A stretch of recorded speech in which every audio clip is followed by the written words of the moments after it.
Hey, what's up, y'all? Okay, so I got a question to all my mechanics and technicians out there. What would you do in this scenario? Okay, so a customer had contacted me a few days ago about working on their vehicle. Saying that I guess they built had supposedly came off by itself, and I'm thinking like, nah, ain't no belt gonna come off by itself unless it's the wrong belt or if it was put on incorrectly then. So I went out there and checked it out. It was a 2005 Trailblazer by the moment. Went in and checked it out. Noticed that everything looked good. Pulling everything looked good. Put a new belt. Put a new correct belt back on. Then I noticed that when he started the vehicle, something didn't sound right at the engine bay. So I looked over there and I looked at his fan clutch, and his fan clutch was kind of basically just seized. It was seized to the point where everything else was rotating as it should, but the fan clutch wasn't.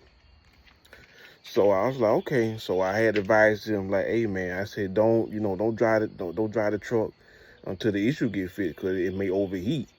And then he decided to mention like, well, um, I've been losing coolant also, whatever. I don't know what's leaking in. I said, well, why you didn't tell me that all on the phone and you've been losing coolant?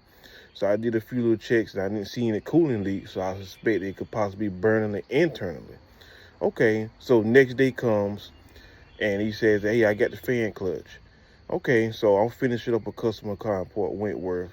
I rolled over there to his location and and I came to his address. There ain't no car there, so I'm looking like, dude, like, where you at, man? I don't call this guy, text him. Ain't heard nothing in about 10 minutes until when I was about finna get ready to pull off. Now you want to call and text me like, hey man, I was just, in the shower or whatever. I said, dude, well, you got to look at it. I was about finna pull off and go back home then. Then I asked him like, where your truck at? And he's like, oh man, it's basically like 2 blocks down the road then. So I'm thinking like 2 blocks down the road. Like, I mean, like, like, what do you mean two blocks down the road? So he hopped in my truck. I took him down into a truck. Then he started telling me, what happened yesterday, yesterday or whatever. Then I was like, dude, like, I said, well, why you ain't tell me this all on the phone? Then he started telling me about he was driving it and it overheated. Then I started getting more out of him. I said, what you mean overheated? Explain it to me. Like, it got all the way to the H. I said, so it got all the way to the H, like to the 260-degree mark, and it shut off on you while I was driving. I was like, dude, I really wish you would have told me that before I came over and wasted my gas, man. Like, come on, man. Like, customer, y'all got to come out and tell me everything, man. And ain't no car finna just shut off like that if it overheats unless there's a blown head gasket, which I confirmed that by looking at it and running some tests. The thing wouldn't even start over. I mean, there wasn't even no point in even doing any further testing after he told me that then. I even sprayed starter fluid inside the intake to see if it at least start. It started for maybe 1 or 2 seconds, but I heard some bottom end not coming from the bottom, and also I smelled combustion gases in the oil and also in the coolant end. So I was like, dude, they engine done, man. So like, just like,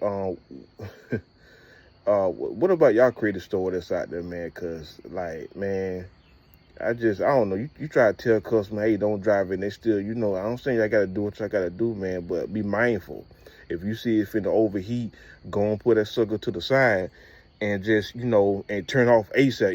Even if it's in the middle of traffic, put your emergency lights on, cut that son bitch off then. Cause now you're looking at a possible engine instead of a head gasket.